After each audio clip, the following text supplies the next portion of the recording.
না কোনোদিন নবী আসবে, ঢাকার জমিনে কোনোদিন নবী আসবে, চট্টগ্রামের জমিনে কি কোনোদিন আমাদের নবী আসবে? আইম্মা ইকরামগণ আসবে, সাহাবা ইকরামগণ মনে হয় আপনাদের এলাকায় দাওয়াত দিতে আসবে। বোঝেন নাই? আসবে, সাহাবা ইকরাম দাওয়াত দিতে আসবে, তাবিঈনগণ আসবেন। তাহলে আসবেন না? তিনারা তো চলে গেছেন, কিন্তু তিনার ওয়ারিসদেরকে রেখে গেছেন। ইন্নাল উলামা ওয়ারাসাতুল আম্বিয়া, ওলামা ইকরামগণ হইলেন নবীজির ওয়ারিস।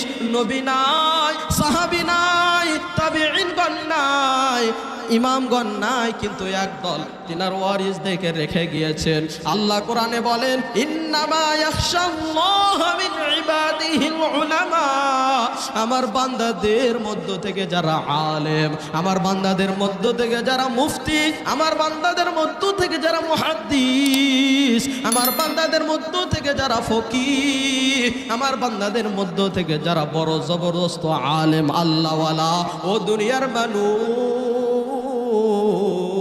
এখন আর নবী আসবে না, এখন আর সাহাবা ইকরামগণ আসবে না, এখন আর চার ইমামের মধ্য থেকে কোনো ইমাম আসবে না।